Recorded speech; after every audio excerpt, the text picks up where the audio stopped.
नमस्कृत्य नरं चैव नरोत्तमं देवीं सरस्वतीं व्यासं ततो जयमुदीरयेत्। ओम नमो भगवते वासुदेवाय, ओम नमः पितामहाय, ओम नमः प्रजापतिभ्यः, ओम नमः कृष्णद्वैपायनाय, ओम नमः सर्वविघ्नविनायकेभ्यः।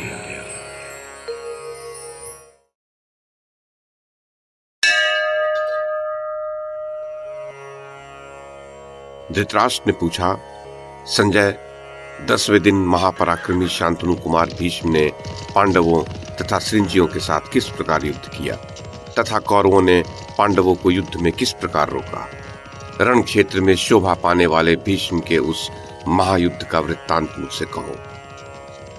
संजय ने कहा, भारत, कौरवों ने पांडवों के साथ जो युद्ध किया और जिस प्रकार वह युद्ध हुआ वह सब बताता हूं।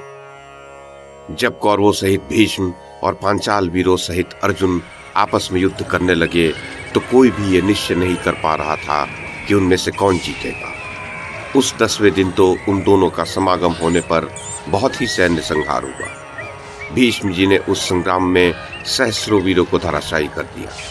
धर्मात्मा भीष्म 10 दिन तक पांडवों की सेना को संतप्त कर अब अपने जीवन से उदासीन हो चले थे। उन्होंने युद्ध करते हुए प्राण त्याग करने की इच्छा से ये विचार किया कि अब मैं बहुत वीरों को नहीं मारूंगा, और पास ही खड़े हुए राजा युधिष्ठिर से कहा, वत्स युधिष्ठिर, मैं तुमसे एक धर्मानुकूल बात कहता हूँ, सुनो। भैया, इस शरीर से मैं बहुत उदासीन हो गया हूँ। इस संग्राम में बहुत से प्राणियों का संहार करते करते मेरा सारा समय व्यतीत हुआ।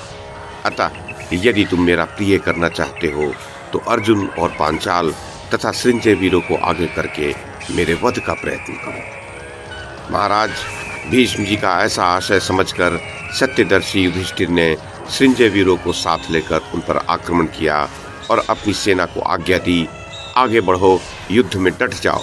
आज शत्रुओं पर विजय प्राप्त करने वाले वीर अर्जुन से सुरक्षित होकर भीष्म जी को परास्त कर दो। महान धनुर्धर सेनापति धृष्टद्युम्न और भीमसेन भी अवश्य तुम्हारी रक्षा करेंगे। संजय वीरों, आज तुम भीष्म जी से तनिक भी मत घबराना। हम शिखंडी को आगे करके उन्हें अवश्य परास्त कर देंगे। बस तब तो सब योद्धा क्रोधातुर होकर रण क्षेत्र में आगे बढ़ने लगे और शिखंडी तथा अर्जुन को आगे रखकर भीष्म जी को धराशायी करने का पूरा प्रयत्न करने लगे।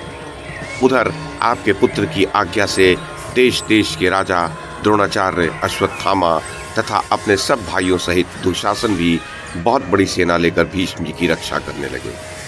इस प्रकार भीष्म जी को आगे रखकर आपके अनेक वीर शिखंडी आदि पांडवों के योद्धाओं से लड़ने लगे।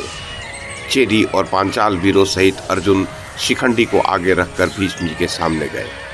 उसी प्रकार सात्विकी अश्वत्थामा से, दृष्टकेतु पौरव से, अभिमन्यु दुर्योधन और उसके मंत्रियों से, सेना सहित विराट जयद्रथ से, राजा युधिष्ठिर राजा शल्य से और भीमसेन आपकी गजारोही सेना से संग्राम करने लगे। आपके पुत्र और अनेक राजा अर्जुन और शिखंडी को मारने के लिए टूट पड़े। उस भयानक मुठभेड़ में दोनों सेनाओं के इधर उधर दौड़ने से पृथ्वी डगमगाने लगी और उनका भीषण शब्द सब ओर गूंजने लगा। रथी रथियों से लड़ने लगे, अश्वारोही अश्वारोहियों पर टूट पड़े, गजारोही गजारोहियों से भिड़ गए और पैदल पैदलों से लोहा लेने लगे। दोनों ही पक्ष विजय के लिए उतावले हो रहे थे। अतः एक दूसरे को तहस नहस करने के लिए उनकी बड़ी करारी मुठभेड़ हुई। राजन, तब महापराक्रमी अभिमन्यु सेना सहित आपके पुत्र दुर्योधन के साथ युद्ध करने लगा। दुर्योधन ने क्रोध में भरकर 9 बाणों से अभिमन्यु की छाती पर वार किया और फिर उस पर 3 बाण छोड़े। तब अभिमन्यु ने बड़े रोष से भरकर एक भयंकर शक्ति का वार किया। उसे आधी देखकर आपके पुत्र ने एक तीक्ष्ण बाण से उसके 2 टुकड़े कर दिए। ये देखकर अभिमन्यु ने उसकी छाती और भुजाओं में 3 बाण मारे। उसके पश्चात उसने 10 बाणों से उसकी छाती पर वार किया। ये दुर्योधन और अभिमन्यु का युद्ध बड़ा ही भयंकर और विचित्र हुआ। उसे देखकर सब राजा उनकी बड़ाई करने लगे। भारत, अश्वत्थामा ने सात्विकी पर 9 बाण छोड़कर 30 बाणों से उसकी छाती और भुजाओं को आहत कर दिया। इस प्रकार अत्यंत बाणविद्ध होकर यशस्वी सात्विकी ने अश्वत्थामा पर 3 तीर छोड़े। महारथी पौरव ने धनुर्धर दृष्टकेतु को बाणों से आच्छादित कर बहुत ही आहत कर दिया तथा दृष्टकेतु ने 30 तीखे वीरों से पौरव को बींध दिया। तदोपरांत दोनों ने दोनों के धनुष काट डाले और एक दूसरे के अश्वों को मारकर दोनों ही रथहीन होकर खड़ग से युद्ध करने लगे। दोनों गेंडे की चमड़े की ढाल और चमचमाते खड़ग ले एक दूसरे के सामने नाना प्रकार के पैतरे मारते हुए एक दूसरे को युद्ध के लिए ललकारने लगे। पौरव ने बड़े रोष से दृष्टकेतु की ललाट पर प्रहार किया तथा दृष्टकेतु ने अपने तीखे खड़ग से पौरव की हंसली पर चोट की। इस प्रकार एक दूसरे के वेग से अभिहत होकर वे पृथ्वी पर लौटने लगे। उसी समय आपका पुत्र जयद्रसेन पौरव को और माद्री नंदन सहदेव दृष्टकेतु को रथ में डालकर युद्ध क्षेत्र से बाहर ले गए।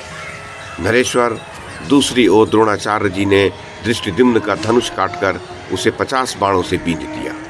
तब शत्रुदमन दृष्टिद्युम्न ने दूसरा धनुष लेकर आचार्य के देखते देखते बाणों की झड़ी लगा दी, किंतु महारथी द्रोण ने अपने बाणों की बौछार से उन्हें काटकर दृष्टिद्युम्न पर 5 तीर छोड़े। तब दृष्टिद्युम्न ने क्रोध में भरकर आचार्य पर एक गदा छोड़ी। उसे आचार्य ने 50 बाण छोड़कर बीच में ही गिरा दिया। ये देखकर दृष्टिद्युम्न ने एक शक्ति फेंकी, उसे द्रोणाचार्य ने 9 बाणों से काट डाला और फिर संग्राम भूमि में दृष्टिद्युम्न के दांत खट्टे कर दिए। इस प्रकार ये द्रोण और दृष्टिद्युम्न का बड़ा ही भीषण और घमासान युद्ध हुआ। उधर अर्जुन भीष्म जी के सामने जाकर उन्हें अपने तीखे बाणों से व्यथित करने लगे। ये देखकर राजा भगदत्त अपने मतवाले गज पर बैठकर उनके सामने जा पहुंचा। उन्होंने अपनी बाण वर्षा से अर्जुन की गति रोक दी। तब अर्जुन ने अपने तीखे तीरों से भगदत्त के गज को बींध दिया और शिखंडी को आदेश दिया कि आगे बढ़ो, भीष्म जी के पास पहुंचकर उनका अंत कर दो। मनुजेश्वर, ऐसा कहकर अर्जुन शिखंडी को आगे रखकर बड़े वेग से भीष्म जी की ओर चले। बस दोनों ओर से बड़ा घोर युद्ध होने लगा। आपके शूरवीर कोलाहल करते हुए बड़ी शीघ्रता से अर्जुन की ओर दौड़े, किंतु अर्जुन ने आपकी उस विचित्र वाहिनी को बात की बात में कुचल डाला। शिखंडी झटपट भीष्म पितामह के सामने गया और बड़े उत्साह से उन पर बाण बरसाने लगा। भीष्म जी ने भी अनेक दिव्य अस्त्र छोड़कर शत्रुओं को भस्म करना आरंभ कर दिया। उन्होंने अर्जुन के अनुयायी अनेक सुमक वीरों को मार डाला और पांडवों की उस सेना को आगे बढ़ने से रोक दिया। बात की बात में अनेक रथ, गज और अश्व बिना सवारों के हो गए। उस समय भीष्म जी का एक भी बाण खाली नहीं जाता था। वे विश्वभक्षी काल के समान हो रहे थे। अतः उनकी चपेट में आकर चेरी, काशी और करुष देश के 14 सहस्त्रवीर अपने गज, अश्व और रथों सहित रण क्षेत्र में धराशायी हो गए। सोमकों में से ऐसा एक भी महारथी नहीं था जो उस समय संग्राम भूमि में भीष्म जी के सामने जाकर अपने जीवन की आशा बचा रखी। अतः उनका सामना करने के लिए किसी में भी साहस नहीं हो रहा था। मात्र वीराग्रणी अर्जुन और अतुल तेजस्वी शिखंडी ही उनके सामने टिकने का साहस कर पा रहे थे।